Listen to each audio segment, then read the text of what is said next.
In this screencast, I'm going to demonstrate the concept of state function by calculating the heat of reaction at 175 degrees C when we know the heat of reaction at 25 degrees C. So from heats of formation, we can get heats of reaction. Heats of formation are given in tables typically at 25 degrees C. And so we're going to use heat capacities and this idea of state functions to determine the heat of reaction at 175 degrees C. So here I'm going to use constant values of the heat capacity. In reality, the heat capacities change with temperature. Ammonia is going to change the most. So I've used an average value at 100 degrees C, and this gives me a reasonably good approximation to the answer as if I had done integration. But that would just confuse demonstrating the idea. So the first thing, at 25 degrees C, the heat of reaction would be 2 times the heat of formation of ammonia minus the heat of formation of nitrogen and 3 times the heat of formation of hydrogen.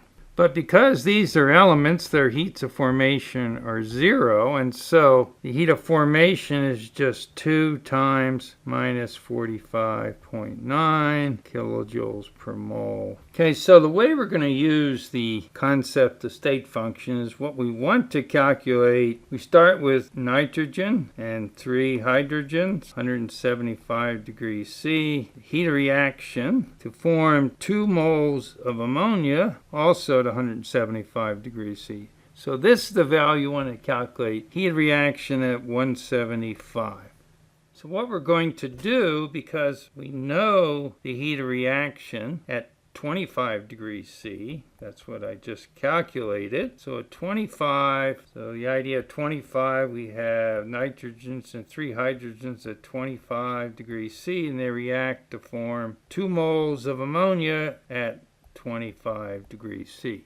So in order to calculate the heat reaction at 175, what we're going to do is cool down the reactant mixture to 25, carry out the reaction at 25, heat the products ammonia back up to 175. So if we can calculate delta H1 and delta H2, and we can add the 3 of these together, we should be able to get the heat reaction at 175. So the heat reaction at 175 is going to be delta H1 plus the heat reaction at 25 plus delta H2. And this is where we're using the idea, since enthalpy is a state function, any pathway between initial and final states should give us the same change in enthalpy. And the enthalpy changes for changing the temperature. So delta H1 is, we have 1 mole of nitrogen and we have 3 moles of hydrogen. And we're going to go from the final temperature for the process, delta H1 is 25 and the starting temperature 175, and so I can substitute the numbers in here. So I've substituted the numbers and I've calculated delta H1, exact same type calculation for delta H2, but now we have 2 moles of ammonia, and now our final temperature is 175 starting at 25, and so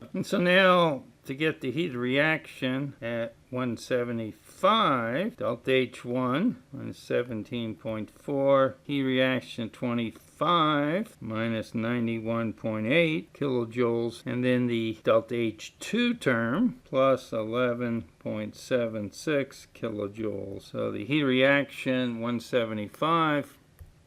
And so keep in mind, this is the heat of reaction to make 2 moles of ammonia. Also keep in mind, I use constant heat capacities just to make the calculation easier to see. If I use heat capacities that are a function of temperature, the answer is actually pretty similar. At 175, it's minus 97.9 kilojoules. So the idea of state function allows us, in this case, to calculate heat reaction at any temperature if we know the heat reaction at 1 temperature.